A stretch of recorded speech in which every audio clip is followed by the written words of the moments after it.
Hello, everyone. Oh, I hope this is working. I say that every time, don't I? But I'm always worried about technology. Hello, everyone. So I'm going to stop by today. It's a bit dark in here. I don't think I chose the right space, but I'm sure you can see me. You can hear me, I'm sure. I'm stopping by today to talk all things tarot and to talk about what potentially is getting in the way of you being able to deliver amazing tarot readings, and also for you to develop your confidence to be able to go out there and start actually doing your readings for people. A lot of people, when they first start tarot, they get really scared to read for others, and they think they have to have all the knowledge about somebody else's experience, and there's a lot of pressure to begin with when we first learn tarot, and that has something to do with the culture out in the tarot community, particularly in some of the spiritual communities, where there's this assumption that the reader is the expert of your experience and you're sort of denied your own voice in the reading, which my mission is to help change the culture around that, because it's unfair, it's biased. People often receive inaccurate readings and they get disappointed. And at the end of the day, most people who come for a reading, hello, Leanne, most people who come, oh, good to see you, long time no see. I was thinking about you yesterday. You must be on the mend. That's good. Most people, when they come for a reading, you are their last resort. They've tried everything. So you have like an ethical responsibility to hold a professional and therapeutic ethical space for your clients. And yes, there is a bit of pressure around that. But of course, if you want to be taken seriously, and if you want to have repeat clients, and if you want to actually make a difference with this practice, then I highly encourage you to do it, to get it right from the beginning. So that's part of what this live is about today, but it's also I forgot to put the link in. I'll do that now. Someone's just messaged me on Facebook. I'll have a look at that later. Oops, I've lost me on StreamYard. Okay, so I'm just going to put a link in now and I'll be back. It won't be long. I'll just quickly do this for Gosh, because I've got a course running soon, so I'm squeezing it in between my course. And then I'm going to talk all things tarot reading or tarot therapy, and why I want to change, why I'm on a mission to change the culture around tarot and have you in a much better place to deliver readings in a professional and ethical way. Okay, so there we go. I've dropped in my 7-month, it's now a 7-month tarot program, and it's specifically for people who want to up-level their practice to become a professional tarot therapist, moving away from fortune telling into the realm of counselling. You'll learn a little bit of psychotherapy. You'll also learn narrative therapy. You'll also learn some introduction to hypnotic states, trance state, and of course all the 78 passages of the mythic tarot, of all the cards. So I'm going to teach you. Hello, Beverly. I'm going to teach you about all the mythology, which is basically a form of psychology. The Greeks were really good at explaining the human experience in the context of mythology. So I'm going to teach you all of the mythology, the Jungian psychological application of that in your readings. It's a fabulous, in-depth, amazing program. It is one of a kind. I don't know anybody who's running a program like this. And it is now a 7-month program instead of a 6-month program. So it's a little bit more, you've got more time with me. So very quickly, we meet once a week for 2.5 hours, and we go through all of the cards, and I teach you the therapeutic application of the tarot, so that you can, when you finish this 7-month program, you'll know everything about the mythic tarot, because I focus on the mythic tarot. You will have basic counselling 101 skills, so that you can hold a counselling space and a therapeutic space, And plus, you'll learn some therapeutic skills that you can implement into your sessions when your clients come in with grief and loss, if they come in with issues around not being able to make decisions, confusion around decision making, choices and decisions, and of course, helping them to get clear on their own intuition and to trust themselves, to empower their lives rather than you be the expert of the experience. You hold space for them to be the expert of their experience.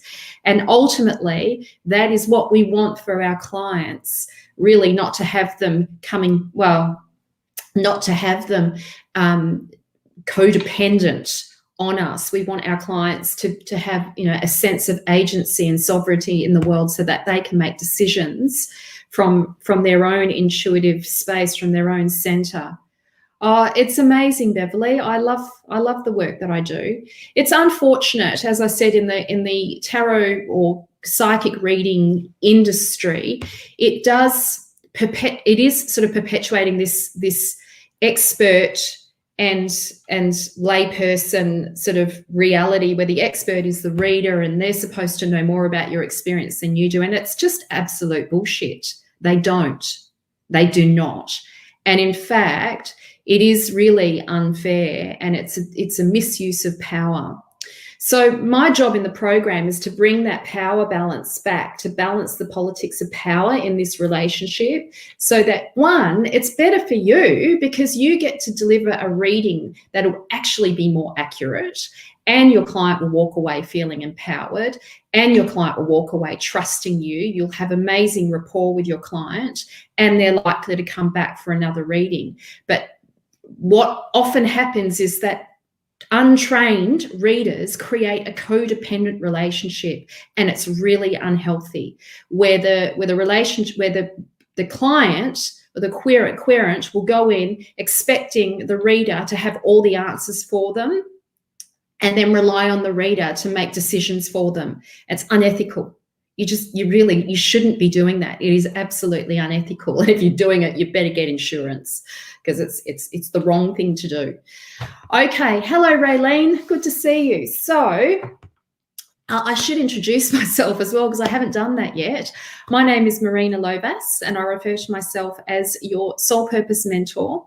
And I support intuitive and spiritual entrepreneurs to monetize their passion to purpose, creating programs and services that sell out. And my specific passion is tarot and channeling. So I combine the both of those in programs for my clients, and I do it in many different ways. I've got it's my umbrella, but I teach it in many different ways. So yes, okay.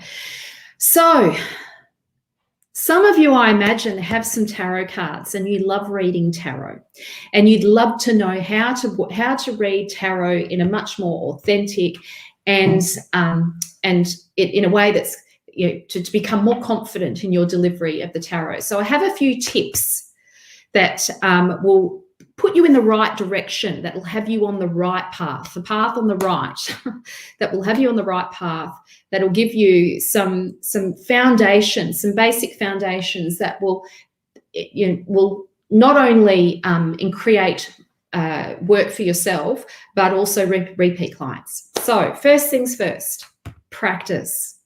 So when I first got my cards, when I first got my tarot cards, basically what I did is I did readings for myself every day. So I really encourage you to do like 1 card readings, or maybe a weekly report for yourself, or maybe you can practice asking the cards about certain issues. And what I noticed with my cards is that patterns started to emerge.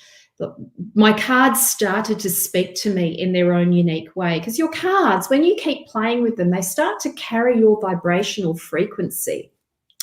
It leaves your soul signature is imprinted on the cards, and patterns start to emerge. The more you practice, the more you see patterns emerging. And the more you practice reading for yourself, the more you start to see deeper meanings in the cards, because as issues arise, certain cards will come up that are relevant to those issues. And you will, because of your lived experience, you'll have like depth of it will provide you with a depth of meaning through real life experience, not something that you've read in a book, some theory or some text. It's applicable to lived experience, which means that you start to integrate the knowledge of the cards in a much more profound way. So, much more, but most courses are out of reach. Well, mine isn't. Mine isn't out of reach, but it requires a huge commitment, Raylene. It's an all-in approach, and you'll be learning from one of the best. And I'm not ashamed to say that. You know, I have committed my life to tarot, and also I have gone out of my way to up-level the practice of tarot to try and change some of the inauthentic culture around it, and it's somewhat unethical and dangerous as well. So if you want to learn from someone who's got an ethical professional practice, yes, that's me. So if you want to learn, if you want to understand the tarot, you've really got to practice on yourself. And so the cards, as you start practicing on yourself, the cards will start to speak to you. What's so amazing about the tarot is that the images themselves, particularly the mythic tarot, the images themselves are old, they are ancient, and they are spirited. And the images speak to you beyond words, because words, as you know, and you'll feel this when I say this, words are an approximation. They're an approximation of experience. And sometimes it's really hard to put into words what we're going through. The cards actually have archetypal images. Let me give you an example of an archetypal image. So let me find a good, easy one. I should have done this before. Here we go. The Empress. I think this is a great archetypal image. So the image of the Empress speaks to us beyond words. We know just by looking at her, there we can see there's a pregnant lady. So she's probably an archetypal image of mother. And you can see that she's surrounded by nature. And so she's an archetypal experience of our connection to nature. And of course, that's going to be different for each of us, because our lived experiences give us a unique take on these archetypal images. So, which brings me to a very interesting point. Because we are always interpreting through a subjective lens, through the lens of our own personal experiences, through the lens of our lived experiences, through the lens of the books that we've read and how we've integrated that or assimilated that knowledge, your readings will always have some bias, which is why it's really important to include your clients in a collaborative reading with you. So it's not just a monologue, you talking at your client. It's more of a dialogue, a collaboration. You are collaborating together, reading the cards together. Does that mean that your client is actually doing the entire reading? No, but when you collaborate, you're getting not just one view, which is a biased view. If it's just your view, it's a subjective biased view. You cannot be objective. As much as you think that you can, you are interpreting from your subjective inner reality, and it is biased by your lived experiences, everything that you've been through, your conditioning, the way you've been raised, the parents that you had, your schooling experiences, the institution, the society, the culture. There's always going to be bias there. But if you include your client in the conversation, then you have two perspectives already, two important perspectives, because at the end of the day, one, they are the expert of their experience. So they know more about their lived experience than you do. As much as some readers think they know more about you, they don't. Your client knows more about her experience than you do. So you've got her view helping to contribute to this reading, to bring more accuracy to the reading. And then you've got the third perspective, which is the amazing archetypal energies, archetypal experiences of the card that open up potential blind spots, things that are covered over, that our logical mind or our reasoning mind, or the part of us that has conditioned automatic thoughts, is unable to see, and that is liberated, how do I say this? The cards liberate a relationship, a rapport with the subconscious mind that holds secrets to our destiny. Our cognitive mind has limitations and limits. So we have three perspectives.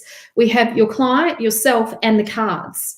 And so that opens up huge doorways to having much more accurate readings, to having alternative timelines opening up so that you can see other perspectives and ways to reframe the experience as well, to give people more life-giving experiences or more life-giving readings or opportunities to see their way out of problem stories.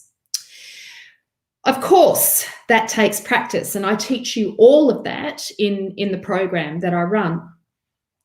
So when going back to reading for yourself, once you start practicing and you start reading for yourself, you're going to start to develop your own style. And you'll notice that there are certain ways in which you read.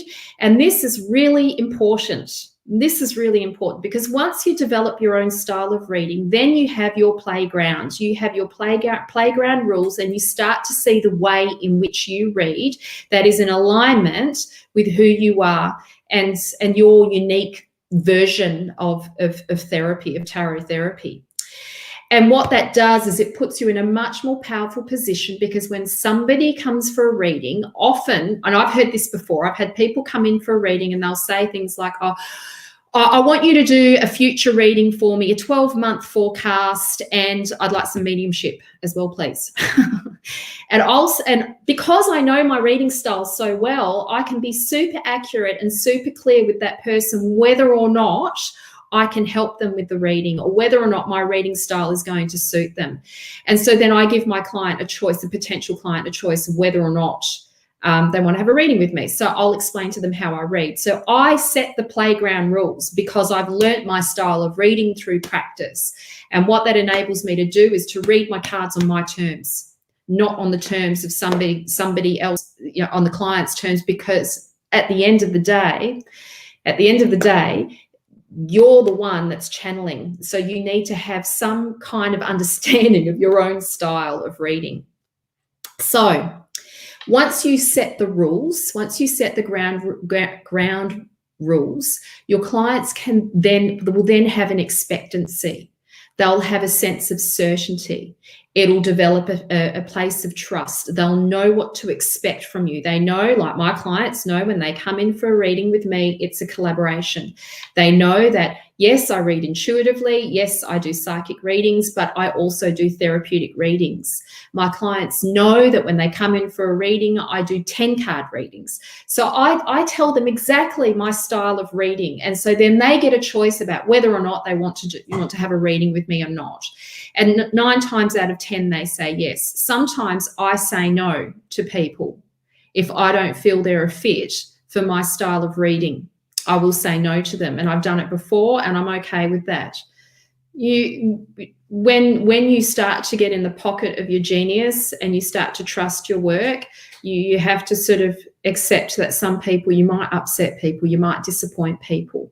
And that's okay. You're doing them a favor and you're doing yourself a favor as well, because what you're likely to do if you read for somebody who starts demanding that you read in a particular way that's out of alignment with the way in which you read, you'll probably give them a shit reading. And then that will probably mean that they won't refer you, and that will probably mean that they won't have very nice things to say about you. So you're best to get really clear on your reading style. And as I said, that comes through practice. Charging appropriately. So when people first start to do readings or want to start to do readings, they often get scared about pricing, how much they should price for their readings. And so I believe that you charge where you're at the level of the experience that you're at. So if you're a beginner at doing readings, you might charge a beginner's rate. So I would consider a beginner's rate, and it has to be in alignment with you and your price point. But I would say a beginner's rate is about $60 to $80 for the hour. You could start at $60 if you're scared. $60 is a good price. The reason why it's really important and powerful for your practice to charge is what it does, that it actually calls more from you. So you come into the session into the reading session with integrity. It means that you're going to show up and do the right thing. And what ends up happening is your client will also be invested as well. So if you charge, your client will then be invested in the reading, and they're more likely to take the reading seriously, which means that you're going to have a much better experience, not just for yourself, but for your client too, because she's going to be invested in listening and learning and collaborating with you to get the best out of the session. So charging is important. It is important, and back in the day when I first started doing readings, I didn't charge initially, and what was happening is people started to demand readings from me, starting to demand readings, my time. I was getting phone calls, can you come over and do a reading for me? In the end, this is going back in my 20s, so this is like nearly 30 years ago, I ended up charging $50, which was a lot of money at that time per reading, and they all paid for it. So if people really want a reading, if they really do value your service, they will pay. They will pay for your service. But yes, you have to have boundaries around that. So yet charging appropriately at the level that you're at. Once you start, if you do my program and you decide to actually do tarot therapy, you can charge at a higher rate, because your service is not just reading cards, it's also a therapeutic counselling service. And so you're coming in with a host of skills, not just reading at people. You come into the session with a wealth of knowledge, not just about the cards, but how to hold a therapeutic space. Obviously, the more practice that you have, the higher your prices can be. You have to be really careful with pricing that you don't outprice yourself. Hi, Morgan. Hello. Yes, you have to be careful that you don't outprice yourself. Morgan's been doing my program for quite some time. She's on her second round. She decided to jump in again for her second round, and Morgan is now practicing. And I highly recommend Morgan for readings. She's now my tarot reader. She's who I go to for tarot therapy sessions. She's absolutely amazing. And yes, and she has been a blessing for sure in the program. It's been amazing having Morgan on the program. And yes, anyway, okay, so what I also do when clients come in for a session is I also encourage them to share their intentions with me. So sometimes clients will come in, and when I first started doing readings, they would come in and they'd sit there with their arms crossed like this and sort of treat me like a bit of a circus act, sort of expecting me to come up with all of this information about them, like putting me on trial. Well, the truth is, having worked with Spirit for a long time, Spirit doesn't really like that. Spirit isn't really up for that. As much as people do that, you actually deny yourself of a really amazing reading when you do that. I encourage you to be open when you go into your sessions. So does that mean that your client comes in and spends, 1 hour telling you about their entire life story? No. But what you can do is encourage your client to share their intention with you about what they want their reading for, the purpose of the reading, what they'd like to explore in the reading. So as you do that, it is an opportunity. It's an opportunity at the same time to actually do some counselling. So as your client then starts to share their intention with you, it's an opportunity for you to paraphrase what they're saying. So first of all, you're listening, you're active listening. We also do what's called double listening. So we actively listen, which is refraining from making judgments or passing comments, just actually listening to what your client is saying without trying to come up with something to say. Just stop and listen. And then we also do what's called double listening. So we listen for the problem story, and we also listen for what I call unique outcomes. So these are narratives that stand outside of the problem, that seem to be in direct like in that are unique to the problem story. So somebody might start talking about the issues that they're having in their relationship with their partner, but in the same breath, they might also be talking about their amazing career that's just taken off. And so that's a unique outcome. So you want to be listening in for those unique outcomes, because these are really fabulous conversations to be had. Not that you're denying the problem story, but if you hear the unique outcome, you can thicken those storylines, you can thicken those narratives and start excavating, what I call excavating the valued self, which is what people want to feel when they come into your when they come and have a reading with you. They want to feel valuable. They want to feel like they are separate from the problem story. They want to break free from the problem story. They want to find solutions to the problem story. And they certainly do not want to be the problem. In narrative therapy, we call the problem, we have a philosophy where we say, you yourself are not the problem. The problem is the problem. And so when we hold these therapeutic tarot sessions, we want to identify the problem story to help your client separate themselves from the problem story. And we do that through a practice called externalizing, which I can't teach you on this, this one live, but that's an example. So we do this double listening. So people come in, and for the first 10 or 15 minutes, it's really good to listen, ask them what their intention is, what they'd like from the reading, do some double listening, listen for the problem story so the problem story is acknowledged, but also listen for the unique outcomes as well.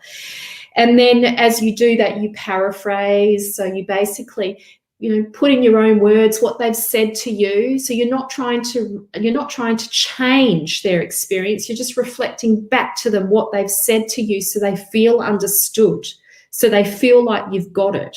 And sometimes we do misinterpret it. Sometimes we don't always get it. And that's okay. If the client says to you, oh, no, you've got that wrong, that's not how it is, you say, oh, good, great. Can you explain to me how it is? Can you explain to me where I've missed something? And then let them explain it again, because after all, your client is the expert of their experience, not you. And this is the big misconception in psychic and tarot reading. Tarot readers and psychic readers put themselves in a position of expertise, being the expert of your experience, privileging their voice over the client's voice. It's wrong. It's wrong. And not only is it puts a lot, and not only is it wrong, but it puts a lot of pressure on you. If you decide to read like that, it puts a huge amount of pressure, unnecessary pressure on you. It's just, it's unethical, and it puts pressure on you. So, okay. So as you're having this little mini counseling session at the beginning, because that's what you're doing, simply by reflecting feelings and emotions, paraphrasing what they're saying, summarizing what they're saying, people often have a healing experience just by having their story witnessed and heard, especially when you listen for the unique outcomes as well. Because then you start to tap into the warm and fuzzy feel-good things that are happening in their lives. That can also be about people that they might be talking about that have been supporting them. You could, mention, I can hear that your mum has been a great support to you during this relationship breakdown. And they might say yes, and you can start talking a little bit about that. So yes. These are the most important factors, I believe, there are more, to create a successful tarot therapy session with your client. Of course, you need to learn your cards. Of course, you need to learn these therapeutic techniques. And, people come and pay to have a session with you because of your knowledge of the cards. And in my program, I will teach you Jungian psychology. Hello, Anya. Jungian psychology, which will support you to read the tarot, so you don't have to pull predictions out of thin air, where you can actually use the psychology of the cards to support your clients, to help them make sense of their experience, to speak directly to their subconscious, to build rapport, so they can build rapport with their own subconscious and feel and feel beyond words into the beautiful mystery, because they're so mysterious, the tarot, and spirit of the tarot. So, does anybody have any questions whilst I'm here? Does anybody have any questions? It seems like got a lot of people listening. Do you have any questions? I might do a couple of little card pulls before I go. So if you want to join my program, it's right there. It's now a 7-month program. I should add, I'm actually going to change. I haven't done it yet. I'll do it tonight. It's going to be now on Wednesday evenings, not Wednesday morning. I better go in and change that. So it'll be Wednesday evenings at 6 p.m. Forgot to do it. Whoops. Hello, Samantha. Yes, it'll be Wednesday evenings at 6 p.m. Starting on the 7th of June. So whilst I'm shuffling the cards, I'll tell you a little bit more about it. So each week you'll have content to work with, workbooks, and then plus a live session on Zoom where we come together and you do your own personal journey work throughout the program. So it's not just you learning therapeutic skills, but it's also you going on a personal journey of transformation. And everybody that has done the course or that is doing the course are having amazing breakthroughs. And of course, because we're reading for each other every week or most weeks as well. So you'll learn about dream appreciation, which is very different to dream analysis. You'll learn about mediumship skills and remembering conversations, which are a style of mediumship that only I teach, but other people are now picking it up. So when you see somebody doing a remembering mediumship, I coined that. I created that, and they are amazing. They are amazing, fabulous, so beautiful. Maybe I'll have a conversation about that soon. And then I teach you what is called representational readings. So that's therapeutic readings. Of course, I'm going to teach you how to read the cards psychically and intuitively. You'll learn about Counselling 101 as well, how to paraphrase, how to reflect, how to build rapport, how to summarize, how to interpret the cards through Jungian psychology and symbology, and to understand the archetypes. And of course, you're going to learn all the 78 sacred passages of the Mythic Tarot. Okay, so, oh, my neck. Christina Ritchie's jumped straight in. She'll just, well, the card's just fallen out for her. Here we go. So I'll do a couple of readings now, and then I've got to go because what's the time? Yes, I've got to go in about 10 minutes. So Christina says, hi, Marina. Will I be moving in the next few months and find a lovely place close to family? Thanks so much. Okay, well, the first card that fell out, that flung out for you, was the Devil card.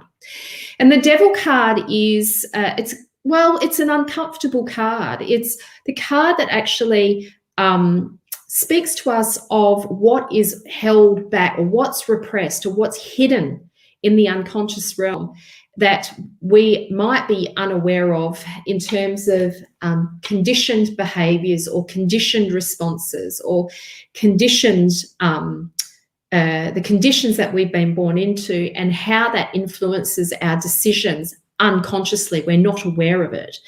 So the Devil card is telling me that you need to become the wild woman, to become more, I feel that this card is suggesting that you need to open up to your wild side, Christina, and yet that if you want to move, you're going to have to take some risks and break free from what you think you should be doing and moving into the area of where you feel like to take like risks, to not do what you've always done.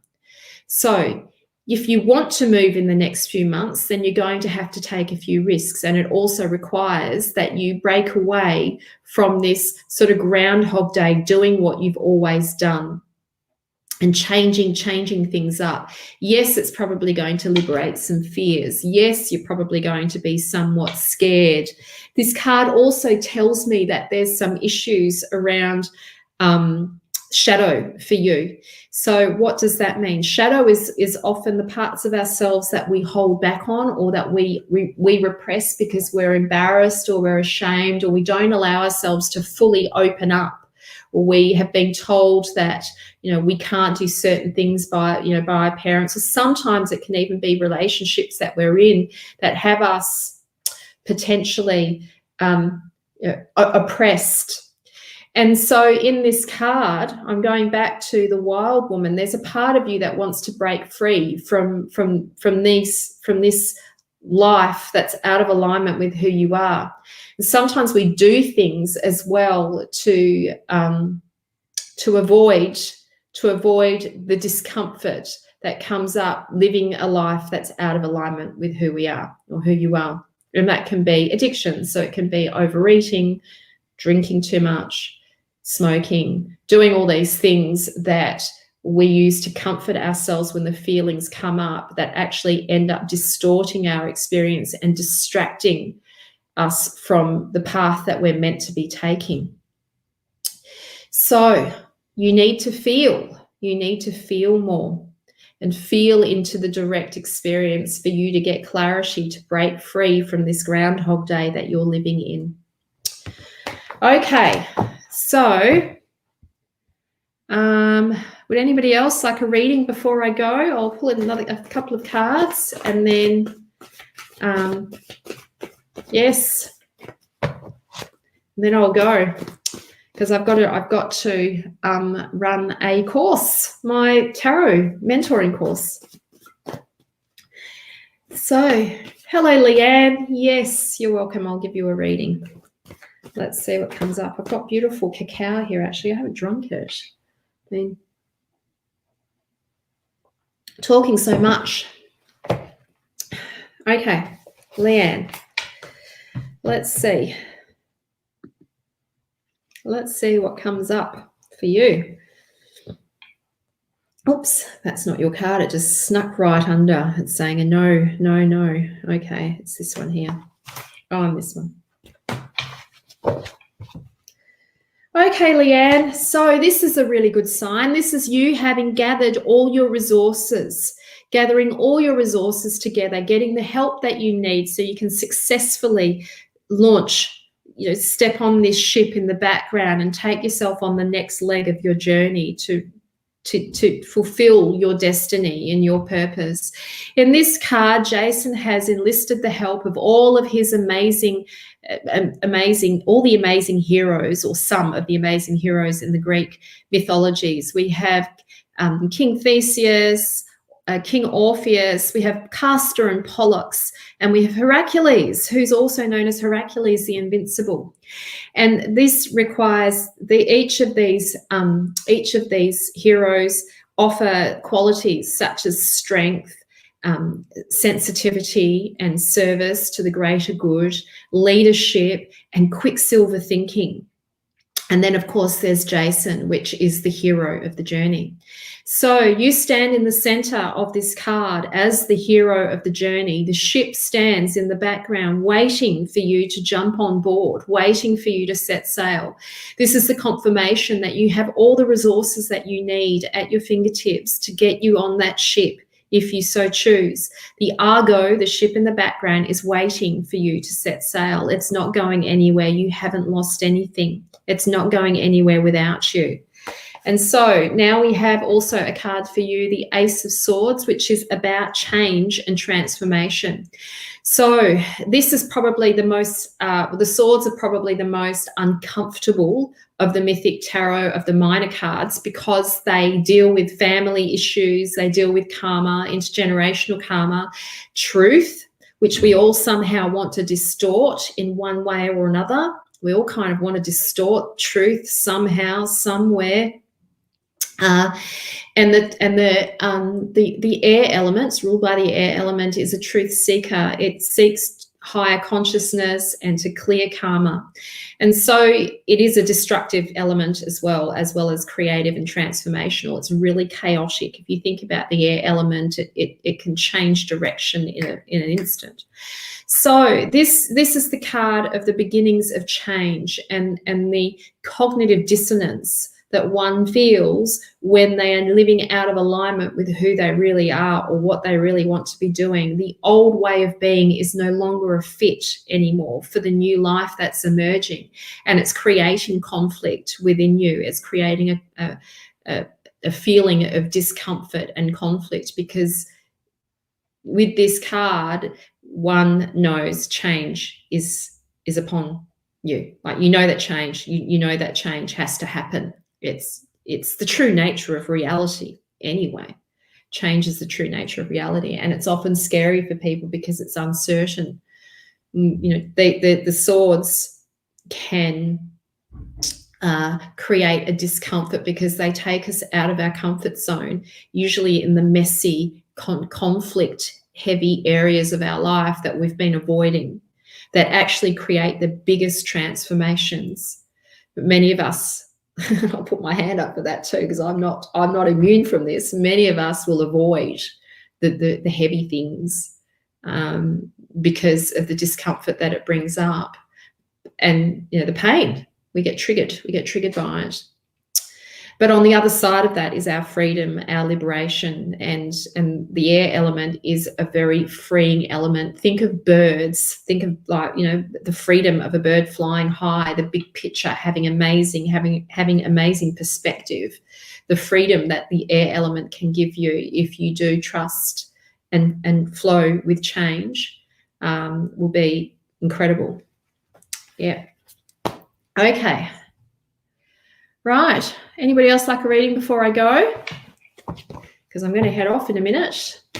Thanks for joining me. I hope you enjoyed this intro. I think it's a really important conversation to be had. Most people don't like this conversation, especially if you're stuck in the old way of reading. To be honest, it fucking winds me up when I see readers reading like that and avoiding doing an ethical practice. It's just unfair. It is really unfair, and I feel a strong sense of injustice around it for people who do pay for readings. So my job is to create professional tarot therapists that not only work intuitively, we're not ignoring their intuition, we're not ignoring psychic abilities, but we're incorporating knowledge, counseling, psychology, archetype, knowledge around the archetypes, ethical practice, and these knowledges provide really amazing foundations for you to channel incredible wisdom and psychic insights with the balance of mind and heart, not just pulling shit out of thin air and disappointing people and ripping people off. There you go, I just said it. It's true. Many do that. Okay, well, that's it from me. If you want to join my program, I'll put the link in the comments. It is an amazing program. Everybody who's doing the program is making money. They're all earning money, being ethical professional tarot therapists. And yes, if you'd like to join the program, you can message me. I need to change the time. It's going to start 6 o'clock at night now on Wednesdays, so I better go in and do that before my next client.